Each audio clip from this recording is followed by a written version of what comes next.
go through in chapter 3 and you're not going to like chapter 3. Even if you didn't like chapter 2, you didn't like chapter 1, that's because it's school. You're really not going to like chapter 3. Chapter 3 is a lot of explaining things, figuring out things, looking at things, using some common sense, and doing a whole lot of different things with sentences and rules and different ideas. So conjectures and counterexamples, that's the first part of chapter 3. This isn't very long. The assignment's pretty long. If you looked on the back of your paper, it's pretty long. We're going to try to get through all of this and then start on the assignment and do a whole bunch of it together. All right? So the first thing, inductive reasoning. Inductive reasoning is the process of reaching a conclusion based on patterns. If nothing else, on your paper there. Let me get my pen out here. Write down patterns. Inductive reasoning is dealing with patterns.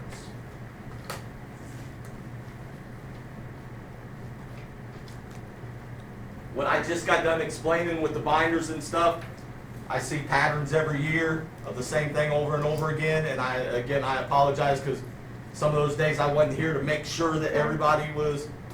So I know that those same patterns are going to happen, even though 15 years ago to today, completely different students, but the same thing happens. So I see those patterns, and I usually know, hey, explain to them to make sure you do this on your binder. So whenever you see patterns, and you say, all right, let's say something like, it's Tuesday, or today's Wednesday, and it's Wednesday, and I'm sitting there this morning with my son. I take my son out to the end of our driveway and wait for the bus. Some days, usually I don't.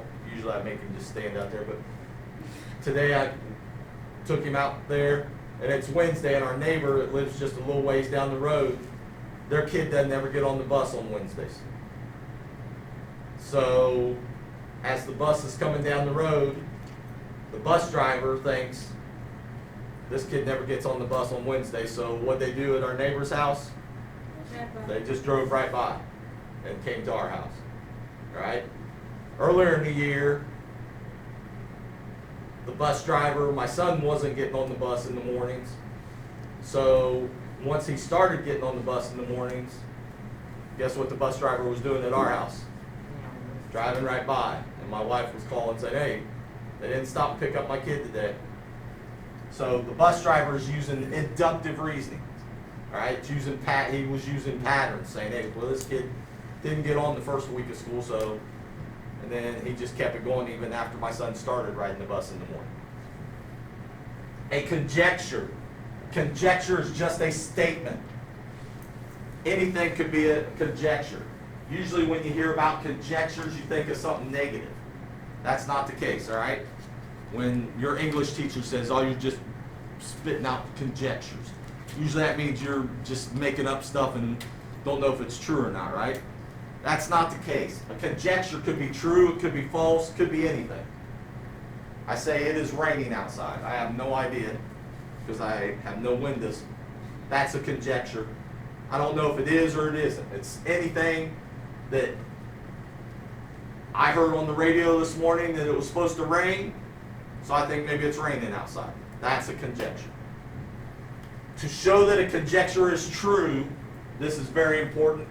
And with the new book, I don't know if it'll be this way or not, but usually my final exam asks this question.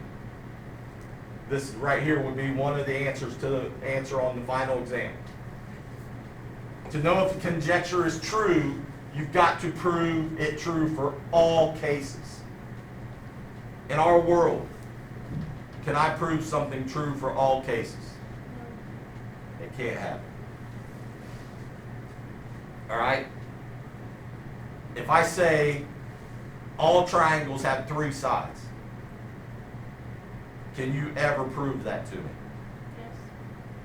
Yes. What would you have to do to prove it? Draw every single triangle in the world and show me that they all have what? 3 sides. Is it possible for you to ever draw all the triangles? No, because as soon as you get done drawing 7,000 of them, is there going to be another one? Yeah. All right? So when we go to prove something like that, we can't prove it by just showing all the cases are true. We have to prove it by some other form, and that's part of what this chapter is going to be about, and that's the lot of the chapter that you guys aren't going to like. All right? So you've got to prove it's true. You can't just show it. Now, we can show that it's false.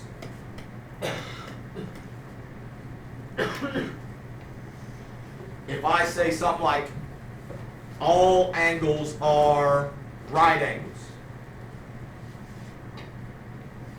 Is that true or false? False. To show me that it's false, what would you do? What would you show me? Some angle that's not. So if I drew this angle,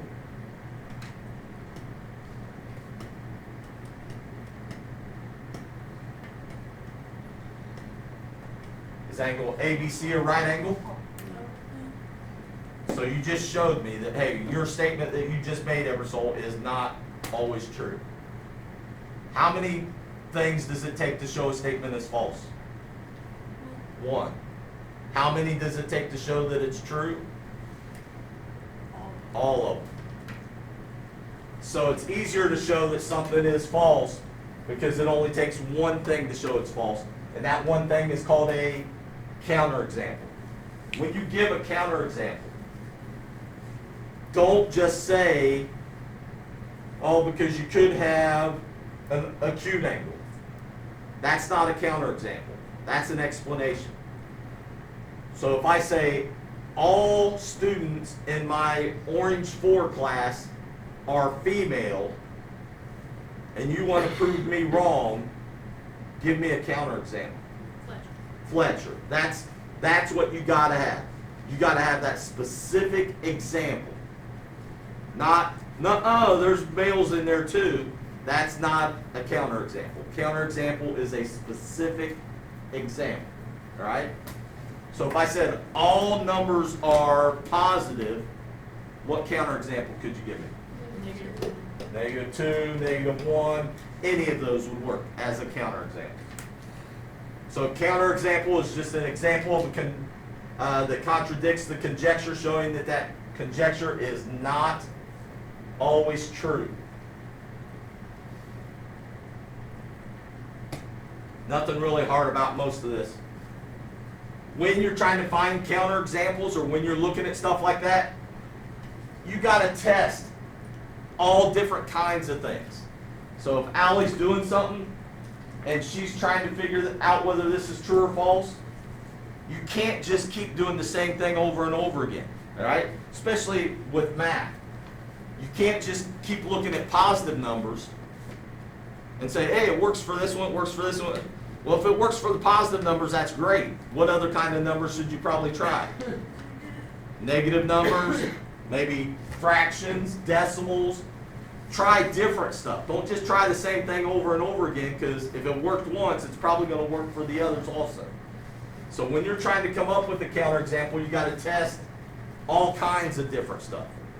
You can't just test one thing, all right? If I'm trying to come up with a counterexample of people in the room, if I say they're all females, and I say Lillian, Jalea, Maya, and I just keep listing the females, I'm not proving myself wrong, all right? So you got to make sure that you try other things, not just the same thing over and over again. Sometimes a pattern requires 2 operations. So sometimes, this is another bad thing, you guys get into the habit, if I give you a pattern and it looks like this, you can figure out what the next 2 or 3 numbers are and write it down, and it's not too difficult. But then you get stuck and you say, okay, I'm adding 1 every time. Then the next time, maybe the pattern looks like this. Oh, I'm adding 2 every time. And then all of a sudden I throw in some pattern that looks like this.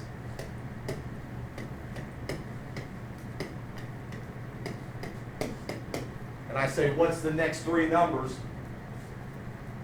And poor Hunter's lost. Because he got into a bad habit of saying, hey, I'm adding something every time or I'm subtracting something every time, and I'm just getting it that way. All right? Anybody know what would the next number be in this pattern?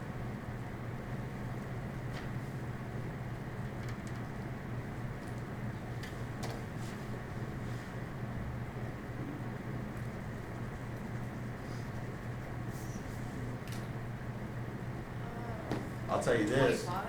We wrote this pattern down earlier in the year. Is it 25? 25, how'd you get 25? I noticed that from 4 to 9, it's an increase of 5, and I noticed from 9 to 16, it's an increase of 7. So I just figured out my next one would be an increase. Now, Joseph is doing sort of exactly what I'm hoping that he doesn't always do, because he's thinking every time it's an increase, right?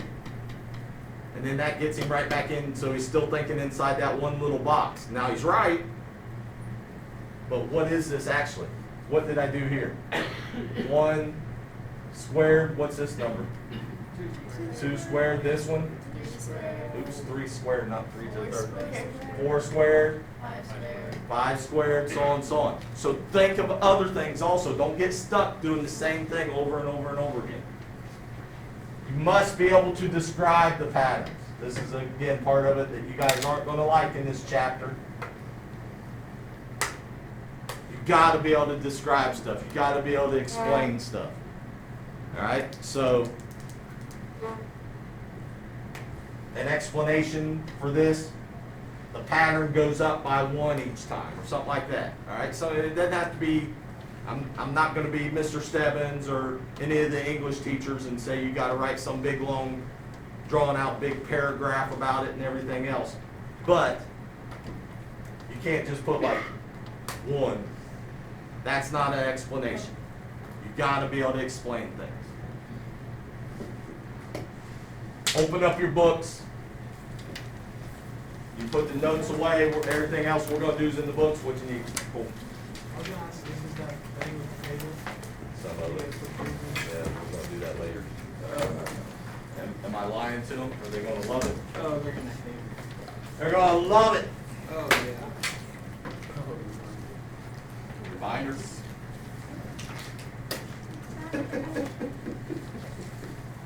Where's it at? You're on the ground behind you, Joe? You guys understand why I go home at night and I'm doing this? It's back here somewhere. It's not anything else on your desk. But Joey, I did say that like 7 times.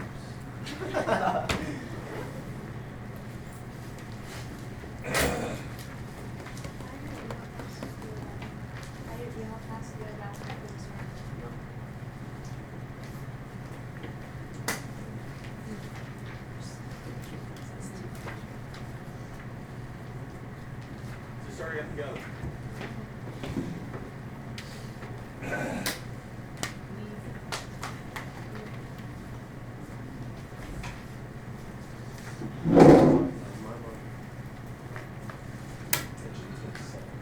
Binder, so you can put that in your starts.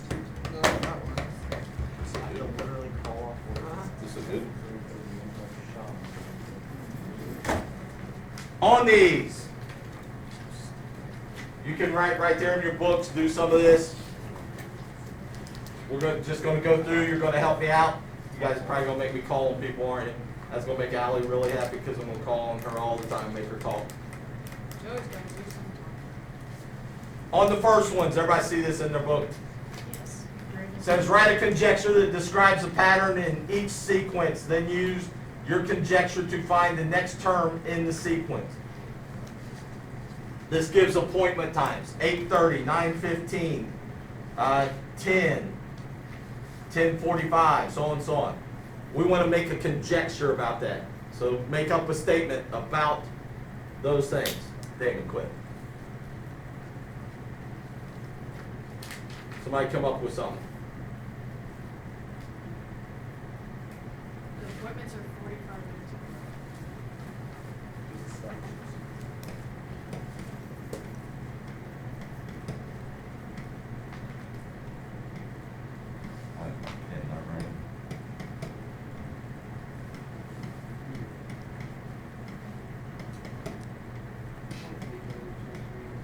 Does everybody agree with Joseph on that? Yep. You can write that right there in your book. Then it said, find the next one in the pattern. 10, no, 11:30. Is that correct? 11. 11:30 a.m.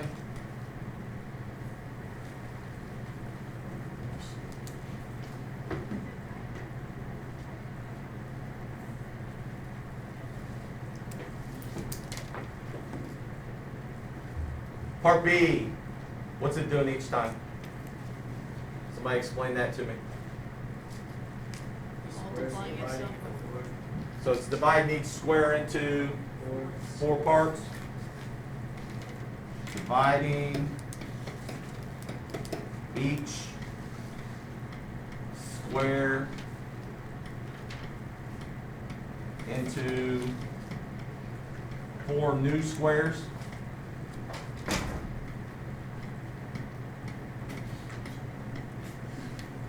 Notice here, is that a good explanation? Again, this is what you're going to have to do.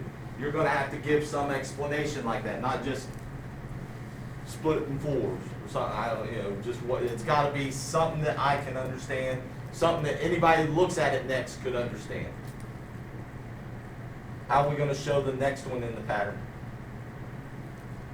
You can either the number of squares or you can draw it. So draw it, maybe draw another big square like this. That one had, how many squares did this last one have? 16, so split it up, something like this. Then what are you going to do? Is that going to be our answer? What do we got to do to it? Split each one of those up. So how many squares are we going to have now?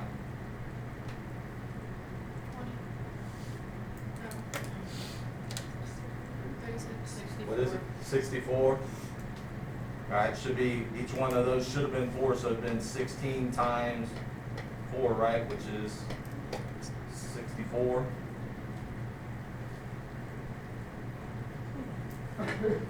Next one. Anybody see what's going on the next one? It's timesing it by this timesing itself. Times in it by itself. I don't know, is that right? No. 1/2 times 1/2. What's 1/2 times 1/2? No. 1/4. Adding itself. It's adding itself. So 1/2 plus 1/2 is, then 1 plus 1 is 2. 2 plus 2 is 4. Anybody have an easier way to write it maybe? Colton, put it away. Not messing with phones anymore. Huh? I need to figure out how to spell something. What is it? I'll tell you. You're not gonna know how to spell its last name. Put it away. I'm done with phones. People are getting on my nerves today. Is there an easier way to write it, or should that be the way we write it? Maybe doubling each time? Would that be easier to write it that way?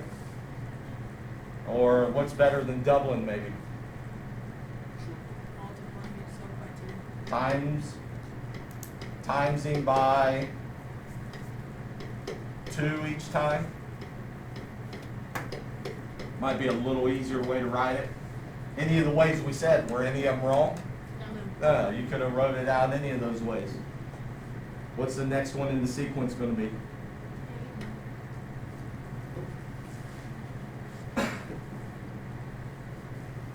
What kind of reasoning are we using here as we're doing these? Common sense. Not deductive. It's right there on the page. That's on that page right there. Inductive. Inductive. We're going to talk about deductive next time. Deductive's a little different. Anybody know what the difference between inductive and deductive is? Inductive adds and deductive subtracts. That's what he's. Multiplies. Inductive, you're adding information. Inductive, we said uses what? Patterns. Deductive doesn't use patterns. It uses like rules and stuff to prove something. All right? Find this on there, in your book there somewhere.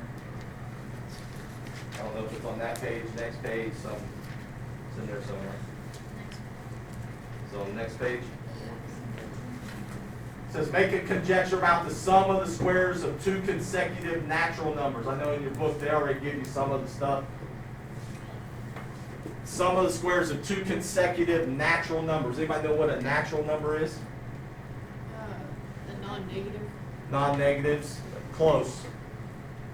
It's just the positive numbers, right? So tell me the list of natural numbers. Where do you start at? 1, 2, 3, 4, so on, so on, so on. 1, 2, 3, 4. That's natural numbers. What's the set of real numbers? Because I think the next one that we're going to do deals with real numbers.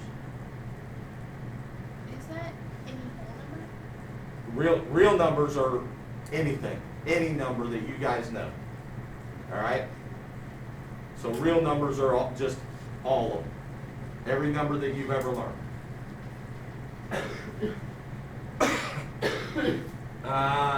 So first thing, if we're doing this, make a conjecture about the sum of the squares of two consecutive natural numbers. Give me two consecutive natural numbers.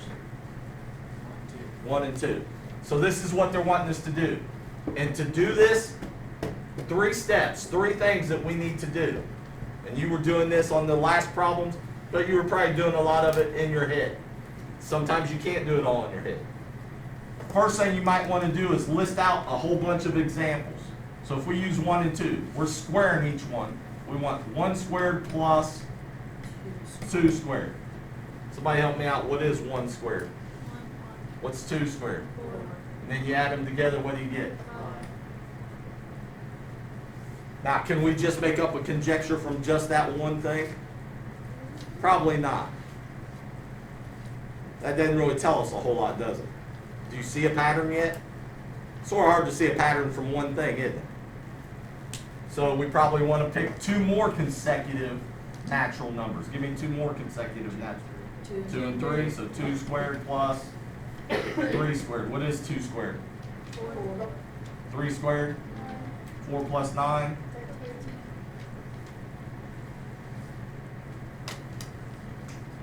Give me something else. 6 and 7. 6 and 7, so 6 squared. We're just reading the ones off the book. You're just reading the ones out of the book, so Yeah. I think that's about it for them, isn't it? No, there's 10 and 11. Oh, is there? So we're not going to do that one. We're going to make up our own. What's 6 squared? 36. What's 7 squared? 49. Somebody add those together for us. 84. 85. 80, what is it? 5. 5? Give me 2 more consecutive natural numbers. Don't use the ones in the book. 12 and 12 and 13. What's 12 squared? 44. What's 13 squared? Grab your calculators out.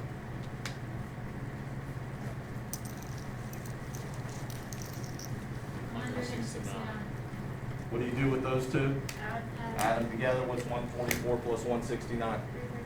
313. Do another one. 15 and 16. 15 and 16. Could you just punch all of this into your calculator just the way it is right there and get the answer? So let's do that. 40. What is it? 41. Anybody else get that? Next thing we want to do, look for a pattern. Anybody see any patterns? Yeah. Doesn't have to be anything real difficult. Could be something real easy. None of them are even squares. None of them are.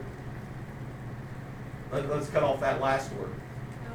They're all Odd. They're all odd numbers, aren't they? Some are odd. So all the sums are odd. So what conjecture can we make up? Sum will always be what? Always be an odd number. Doesn't always have to be something real mind-blowing or ground-shaking that you come up with. All right? Now, the one thing I wouldn't accept, Gentry writes down, the sum is always a number. Yeah, I'm not going to accept that. every goofball knows that when you add two numbers, you're probably going to get another number. So it's got to be something that's telling you. But if we look at all these, they're all odd numbers.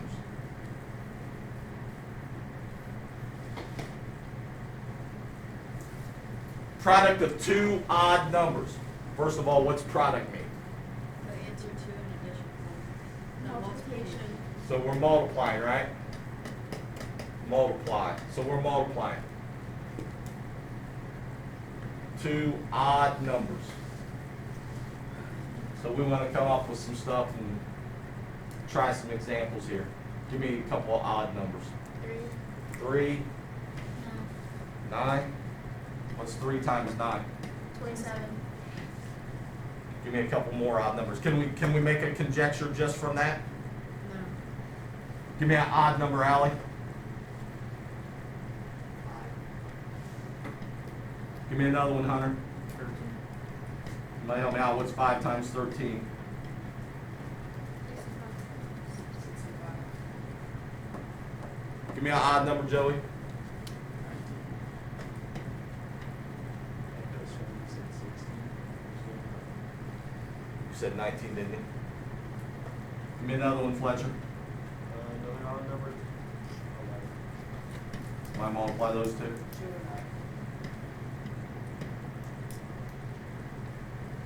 When you're looking for patterns, how many different examples should you come up with? At least 3. At least 3. I would go more than 3. All right? So I would say at least 4. Now most books say 3, but the bad thing is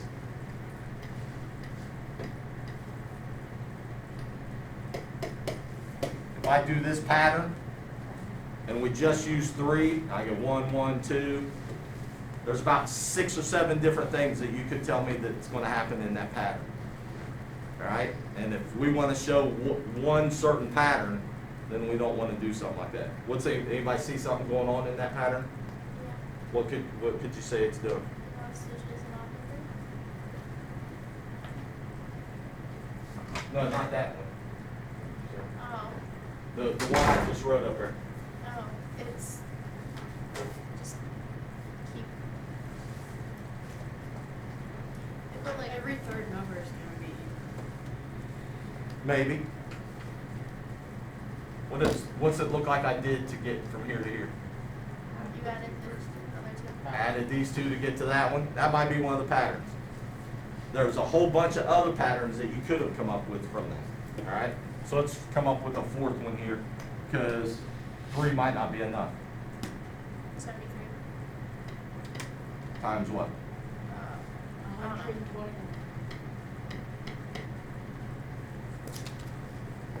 Now, as you're doing this on your own, do you want to come up with silly numbers like you guys are coming up with for me up here? No. Probably not. 8, 8. You probably want to make it easy, right? What is it? 8, 8. Or 8,000. He doesn't. Now, we want to come up with a conjecture. Now, tell me your conjecture. They all end in odd numbers. So what's that telling you? Product Is it all? is always odd. No, Damon, that doesn't mean it's odd like strange. No, I know. All right. No. Just wanted to make sure.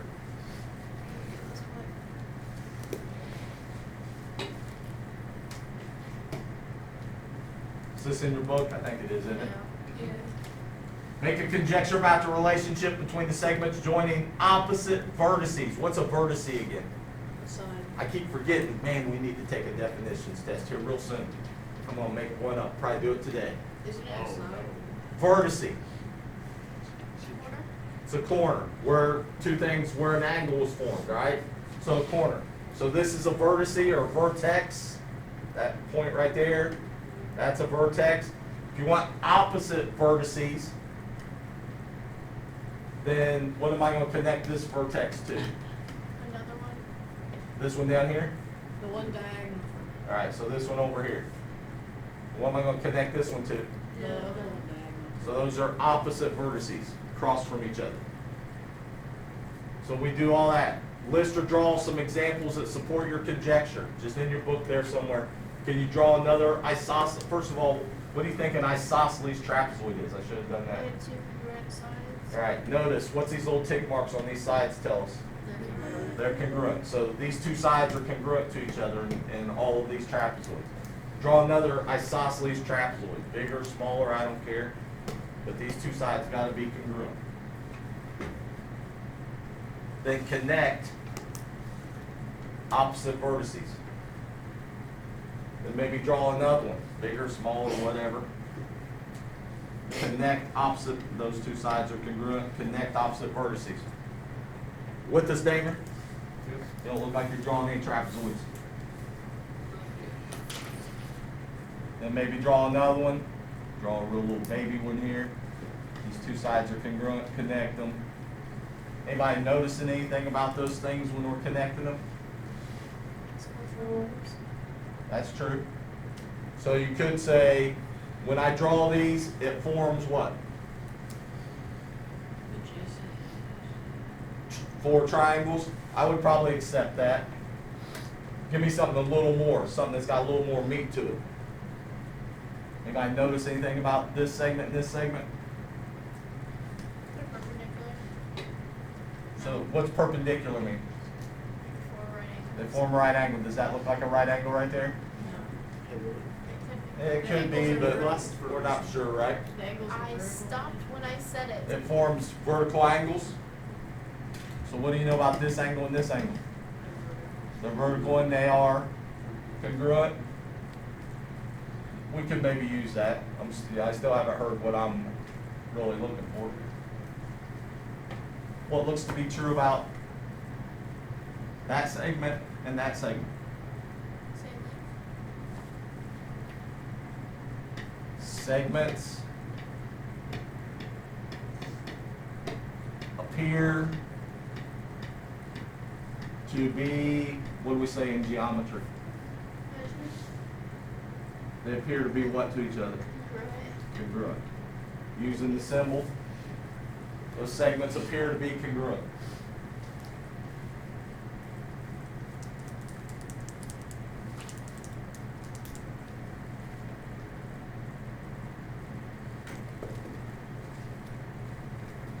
Does everybody know, in a trapezoid, this doesn't have anything to do with this problem, but these two sides are called the legs. Does anybody know what these other two sides are called? Bases. They're bases. And usually one's base 1 and one's base 2 because they have to be different lengths in a trapezoid. Gas prices. The prices of gasoline is highly affected by the supply and cost of the crude oil from which it is made. When crude oil is, sorry, our book's old, so it only goes up to 2018. That's not really old, but it's older than this year. Affected by the supply and cost of made. When crude oil is in low supply, the cost of gasoline increases. The table shows the average price of gasoline in the United States for the years 2010 through 2018. Make a conjecture about the price of gasoline in 2019. Explain how this conjecture is supported by the data. So look at that data and tell me some things that you see in that chart that's happening. Some stuff that we can conclude from the chart. Gas prices Raising. So it's raising all the time? No. No, it dropped when it got to 2015 and then So from where to where? What? 2010, 2015. 2010 to here, what it do? Rise. Went up? Yeah, No. 2010 to 2014. 14, but 15 to 18. But I'm just looking at each year separately here. So from this year to that year it went up, next year it went up, right? Then what happened? Went down. Then it went down. 2018 went up. 2018. Did it go back up? No, it No. went down. It went down again, Went down. Now. went down. From here to there, went down, Down. And then went back up. Back up. went back up. So from here to here it went back up, Yeah. and then what? Went up again. Then it went back up again in between those 2 years. So can we just make a conjecture and say gas prices always go up? No. That's not gonna make sense, is it? That's not what the chart shows us. So what could we say?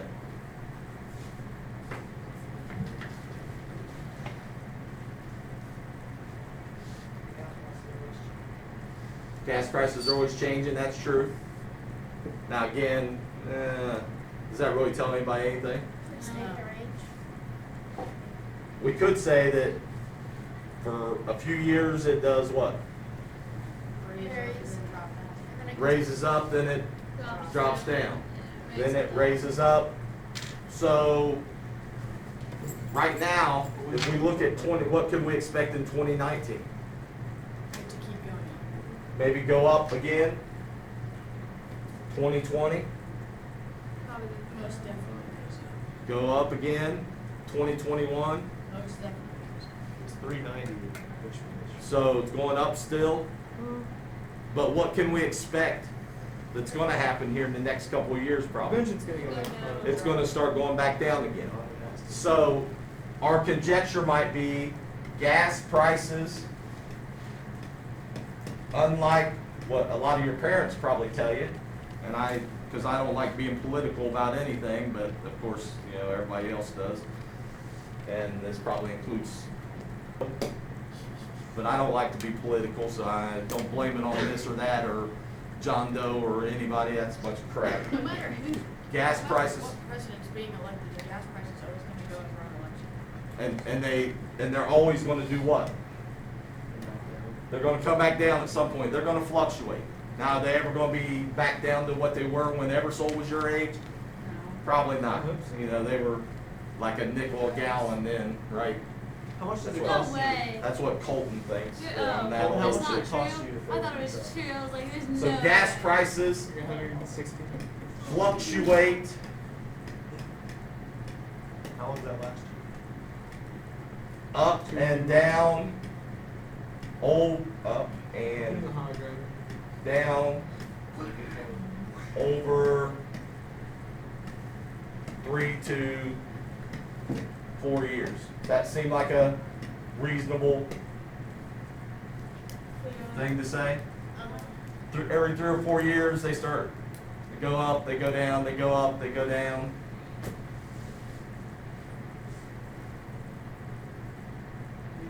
What else could you say?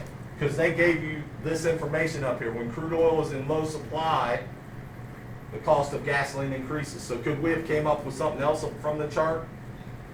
What do you think? In 2018, what do you think is going on? And the oil. So in 18, crude oil was what? In low supply. What is crude oil right now in 2021? Not very much around, is it? It's real low. And if you, again, I don't like to be political, but you look at all the stuff and what happens is the countries that sell crude oil, a lot of it, they realize that the U.S. uses more than almost all the rest of the world combined, so they hold back on it some and don't produce so much, drives the prices up, and we're stupid, and we continue to do what? Buy it. This isn't in the book, let's just look at this. Make a conjecture about the relationship between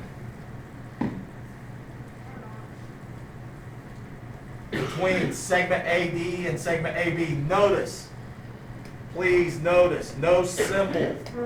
If I don't put a symbol on a segment, or if I don't put a symbol on 2 letters, I know it is a segment, and I know I'm talking about the length of that segment. All right, remember we talked about that earlier this year. So we're trying to compare the length of segment AD to the length of segment AB. If C is the midpoint, somebody help me out, this is going to be on that definitions test I was just talking about. What's a midpoint? Directly in the middle of the segment. The What? middle of 2 points. What's a midpoint do? Splits a segment into two congruent parts, two equal segments, splits it in half, all those things. C is the midpoint of segment AB, D is the midpoint of segment AC. What's the first thing I should probably do on this problem? Draw them. Draw something. You can't look at this and not draw something. Alright? So I'm going to start drawing something here. I'm going to draw a segment. Which segment am I going to start with? A here, B here.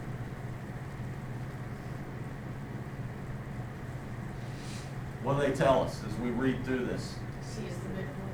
So where do I put it? Like right here? Right in the middle of the A and C is the. So what do I know about this segment and this segment? They're equal. So I probably want to mark them, right? So those two are the same length. So if from A to C is 12, how long is from C to B? 12. What else do they tell us? D is the midpoint. Where's segment AC at? You haven't done it. AC is in AB. Oh, it's right here, isn't it? This is segment AC. Well, where's D going to fall? Here? No, in the midpoint. In the middle of this one, right? So maybe, is that pretty close? If it's the midpoint of this segment, what's that tell us about these two parts? They're equal. Can I just put one mark on each one of those? No, that's what took Because that makes it look like all four of those are the same, right? And that's not the case. So maybe put 2 marks on this one, 2 marks on that one. Now we know these two are the same. We know from here to there and from here to there are the same. Now let's go down here and read this. The length of segment AD is 1/2 the length of segment AB. Is that true? The length of this segment is half of this segment? Doesn't work, does it? What is this segment? It's what of the whole thing? 1/4. All right. Maybe it helps to put some numbers in here. Give me a length for this whole thing. Make it something fairly easy so you can do this. So if this whole thing is 20, how long is from C to B? 10. So from here to here is 10. How long is from A to C? 10. How long is from A to D? 5. How long is from D to C? Now let's read the second one. Segment AC is 1/2 of segment AB. True. Segment AC, that's from here to there, is 1/2 of the whole thing. That's true? Yeah. Do we just stop there and that's it? No, All right, so we know that B is one of our answers. Might be others. AD, segment AD, the length of segment AD, how long is segment AD? That's what we said, 5, right? Is 1/3 of segment AB, 1/3 of the whole thing. No, that doesn't work. Segment AD is 1/4 of the whole thing. That one works. We said that earlier, right? Segment AB is 1/4 segment AB, so from here to there is 1/4 the length of segment AD. It's backwards, isn't it? So what's our two answers? B and D. Find this in your book.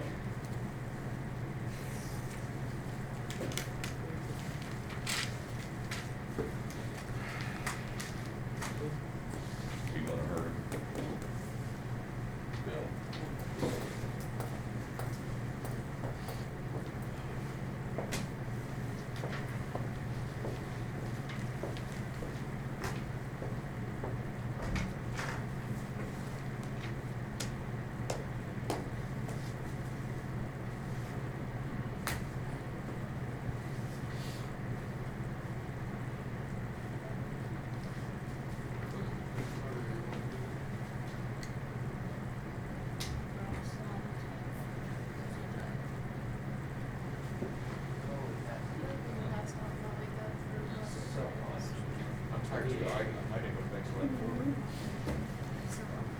How many days of school did you have off? Yeah.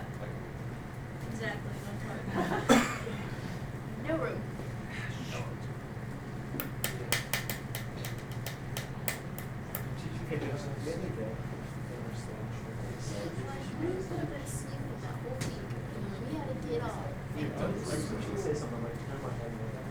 On this, find the counterexample. Last thing, then we're going to start on the homework, so let's hurry up and get this done.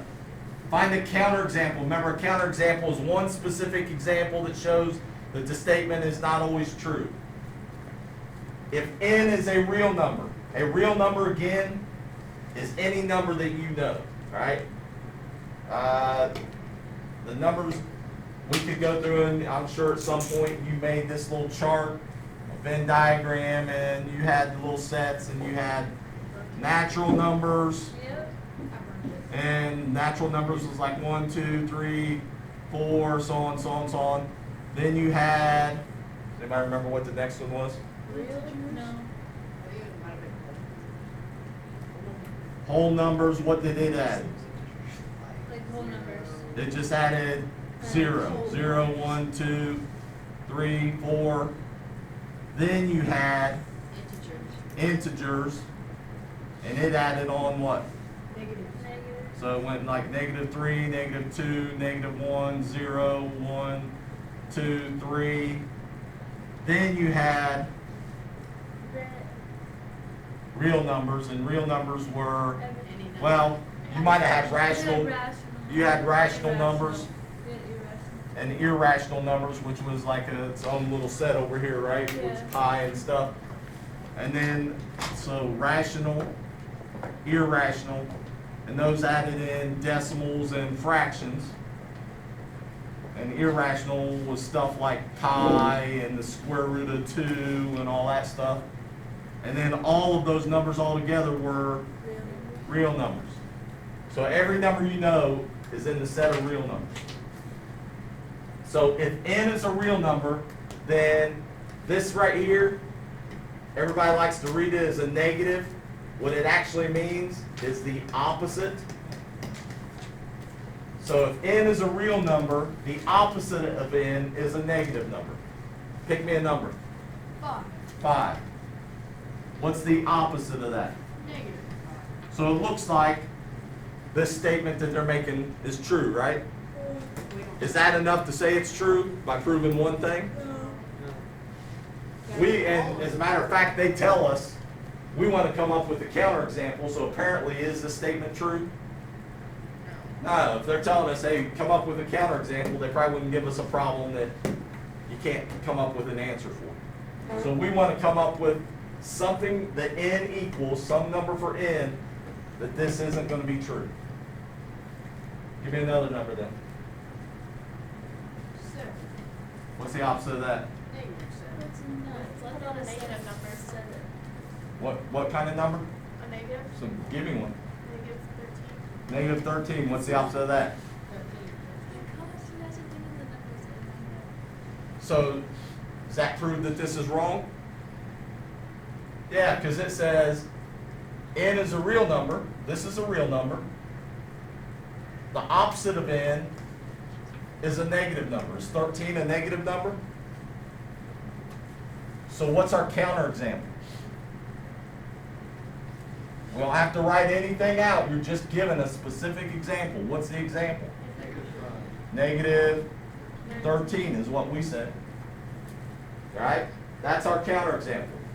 Does that mean that everybody in the room had to have negative 13? No. Give me something else that would have worked as a counterexample. Negative 2. How about 0? Would that have worked? No. Yeah, since it's positive more than. It's neither one, is it? So if we put 0 in there, what's the opposite of 0? 0, The same thing. and it's not positive or negative, is it? So that would work. Next one, angle ABC is congruent to angle DBE. Then angle ABC and angle DBE are vertical angles. What are we going to have to do to show a counterexample of this?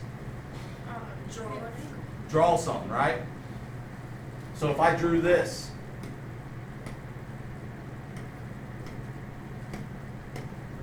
say that's A right there, B has to be the vertex, so that has to be in the middle, right?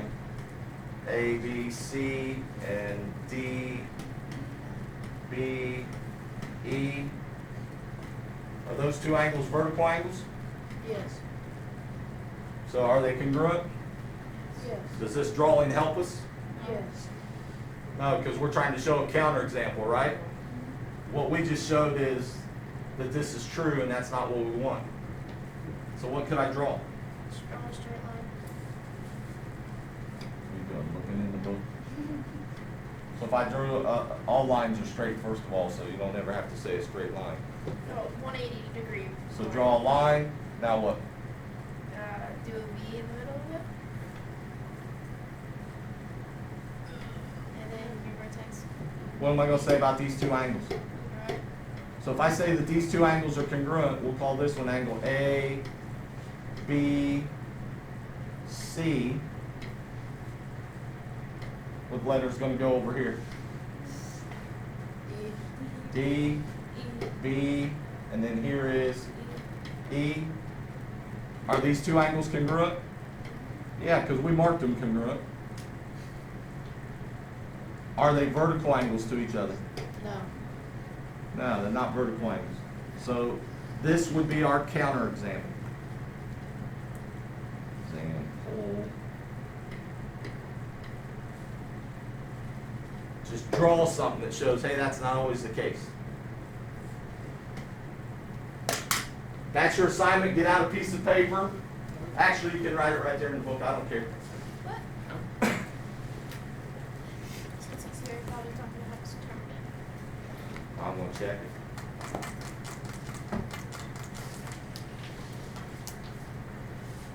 I mean, technically, I'm solved. You don't want us to use the book, you want to have us find out. Huh? If you don't want us to use the book. What do you mean? then- Oh, I forgot it was in there. See, I erased it. I had it on my PowerPoint too, and then I erased it. Page 157. Shouldn't take real long for you to get to 157. We got about 15 minutes. We're going to get as many of them done as we can. It says, write a conjecture that describes the pattern in each sequence, then use your conjecture to find the next term. It's number one, right? Hope I have another slide. Probably don't. No, more on. Take it easy on yourself. Oh, no.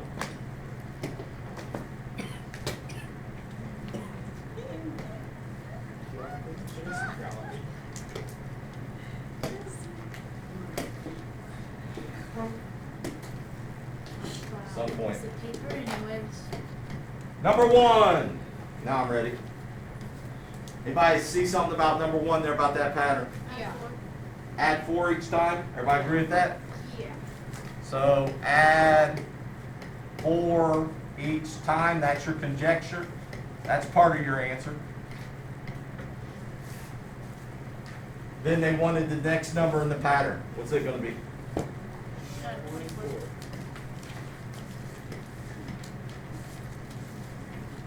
Number 2. Add 2 to a place value. Add 2 to a place value. So how are we going to write that? Add 2 to. Add 2 to the ones. Put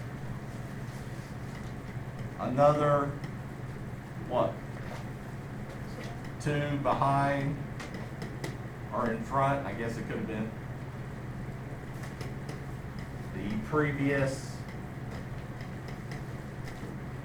number. Because if I write it the way you guys are saying, add 2 to a place value, and Damon looks at it, is he going to know what to do? Probably not. All right? And I'm not picking on Damon, I'm saying most of you probably wouldn't have a clue. But if I write it this way, put another 2 behind the previous number. Does that make sense? What was the previous number for the last one?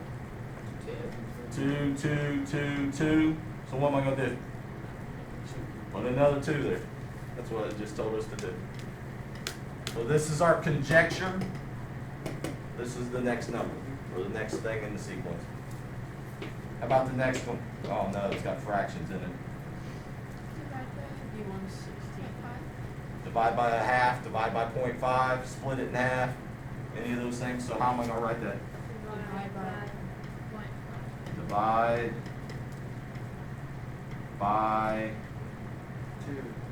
2. Yeah. You're not actually dividing by 0.5. If you divide by 2, what do you actually, or I'm sorry, if you're dividing by 0.5, what's actually going to happen to the number? It's gonna increase it. It's going to get bigger. It's going to double. So you're dividing by 2 each time. What's the next number going to be? 16. See how smart you are. Number 4.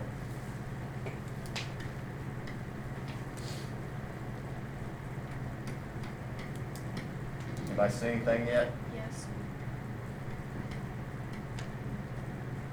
No, you got it wrong. There's a 5 between the 9. Oh, yeah, I forgot the 5, didn't I? There. What's going on here? Minus 0.5. Minus a half each time? Everybody agree with that? Yes, no, maybe? Yeah. 11 divided by 2 is 5.5. And 9 divided by 2 is 4. So minus 0.5 each time? Is that what you're saying?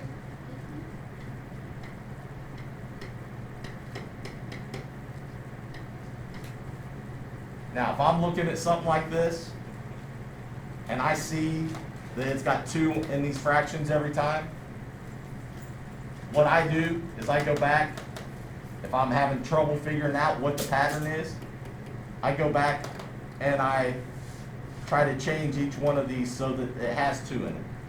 What number over 2 is the same as 6? 12. What number over 2 is the same as 5?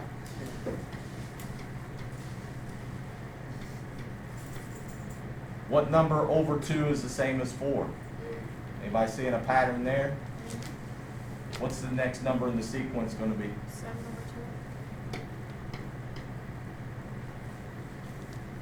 So try to think of other things, not just, don't get stuck on one thing. Think outside the box a little bit every now and then.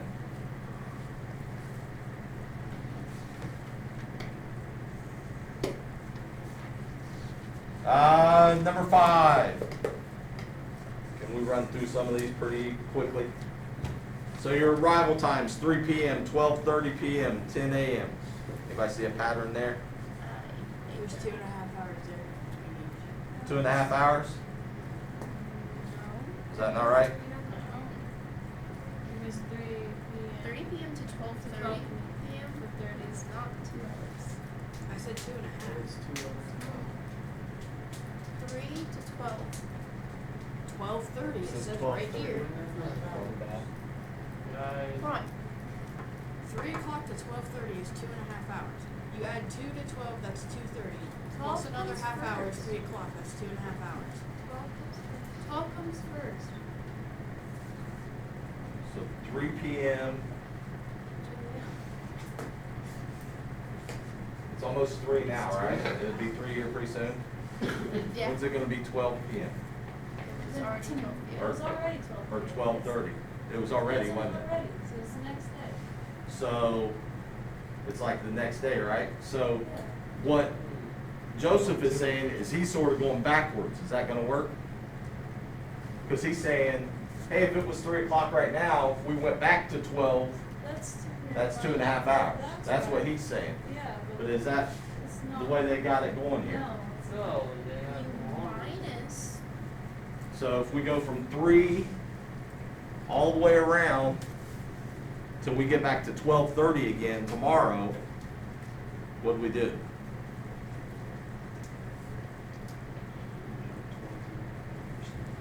How many hours did we go? I think it's more than that, isn't it? 4. No. If we went- It's like 22. If we went 3 to 3, how many hours would it be? 24. Well, Joseph sort of helped us out because he said, no, we don't want the whole 24. We want to go back 2.5. So you didn't go 24 hours, you went 2.5 less than that. 21 and so let's see if that works. 21 and a half hours. We went up 21 and a half hours. Now don't write that down yet because we're not sure yet. From 12:30 till 10 the next morning.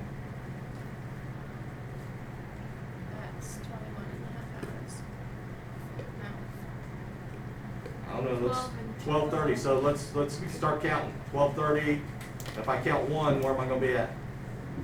1:30, 1:30, 2:30, 3:30, 4:30, 5:30, 6:30, 7:30, 8:30, 9:30, 10:30. That's 10. no, hold on, where we at? You're at 10:30. Yeah, We're at 10:30 at, PM. So So- then 11:30 to 12:30. now we're in the morning, right? Now we're at AM. 1:30, 2:30, 3:30, 4:30, 5:30. Now, hold on, where were we stopping at? 10. 10 a.m. Oh. Come on, man. So let's start over. Ask Google. Ask Google. 12:30. 12:30, So we're 1:30, 12:30 in the afternoon, right? 1:30, 1:30, 2:30, 3:30, 4:30, 5:30, 6:30, 7:30, 8:30, 9:30, 10:30. remember that we got 10, all right? 11:30, 12:30. Now we're in the 1, morning, right? She's causing me a brain 1:30, aneurysm. 2:30, 3:30, 4:30, 5:30, Shit, I'm 6:30, gonna test. 7:30, 8:30, 9:30. Oh, now we're at 9:30, we only need what? So it's 21 and a half. So is it 21 and a half? Yes. The Make a Wish kid, by the way. So what's our pattern do? At 21 and a half. Goes up 21 and a half hours each time.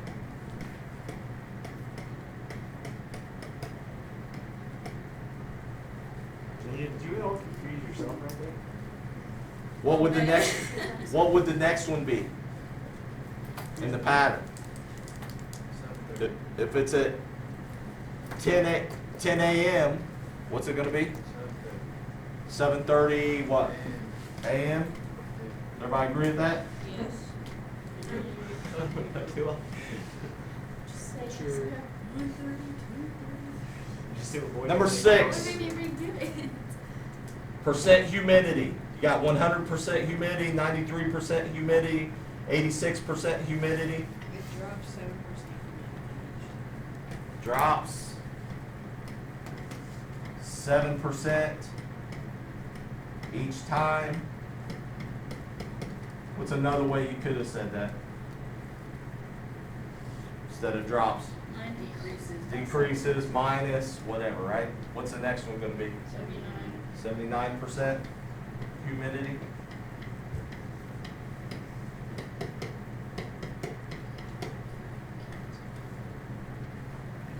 Number 7. How are we gonna explain that? So, am I just gonna say rotate counterclockwise? And the circle. So the blue part, the shaded part maybe? The shaded part rotates counterclockwise once each time. Shaded part rotates counter clockwise. How many degrees does it rotate? Let's go with that so we can throw some math in here. 90 degrees each time. 90 would be a quarter of a turn, 180 would be half a turn, right? So then did we draw the next one? Yep, now draw the next one. So if I got my circle here, where's the shaded part gonna be at? At the top right. Top right?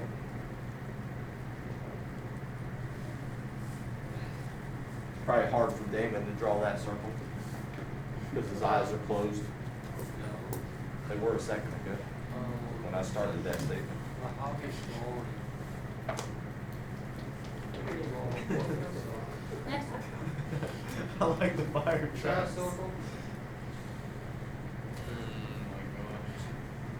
Just you welcome back. Good to see you, dude. Huh? Welcome back. Gentry, don't you say a word because it took you forever to find it. I know.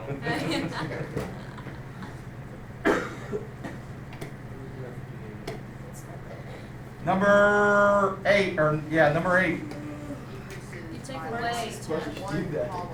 Yeah, you take away one column. Take away 2 each time. So take away, 2 boxes each time. take away 2 boxes each time. So what's the next one gonna look like? Just Two squares. two squares. Connected at one line. It's not going very well. No, I thought they were conjoined twins. Number 9 says make a conjecture about each value of the geometrical relationship. The product of two odd numbers. Didn't we already do that? No. Yes. Wait, what? Is that the same as what we did on the other? Was it product of two odd numbers? Was that the example? Yeah. The top. Yeah. Yes, yes, it was. It was the same thing? There's Yes. not yet, No, it was the sum of two odd numbers, wasn't it? Oh. My fault. So the product of two odd numbers. I'm pretty sure we did product. Give me we did product on another one. Give me a odd number. 13. yeah. Again, when you're doing this, do you really want to make up stupid numbers that you can't do in your head? No. Probably No. not. 5. What's 13 times 5? 13 times 5 is 65. Give me another odd number. 1 times, 3. 7. what's 1 times 3? 3. Give me another odd number. 3. 3 times, 7. what's that? 21. Give me another one. 3. No, it's not been 3. 1. We already did that. 3, oh, we already got that one. 5. 9 and 5. 5 times 3, what's 5 times 3? For- Anybody seeing a pattern yet? They all They're have all odds. odd. So product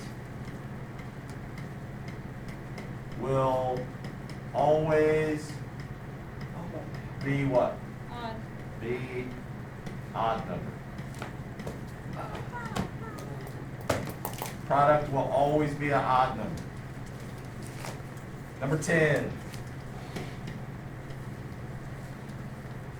The product of 2 and a number plus 1. Ooh. Be odd. The product of 2 and a number plus 1. How are we going to do that? 2 times. I don't know. 30. 2 times 3 plus 1. Yeah. What is 3 plus 1? 4. Times 2. 8. Let's do another one. 2 times 4. 4 plus 1. What's 4 plus 1? 5. Let's do another one. Pick me another number. 8 plus 1. What's 8 plus 1? 9 times 2. Now, we did all positive numbers. Could we do a negative in here? Yeah. Did it say any special kind of number? Product of 2 and a number. Didn't say, did it? No. So let's try like negative 2. What's negative 2 plus 1? -5. No. Negative 2 plus 1. -3. -1. Negative 1 times 2. Negative 2, right? Did it say not to use fractions? It just said a number. So it said a number. So let's do something like 2 times Half. 1/2 plus 1. What's 1 plus 1/2? 1 and 1/2. What's 1 and 1/2 times 2? 3. What is it? 3.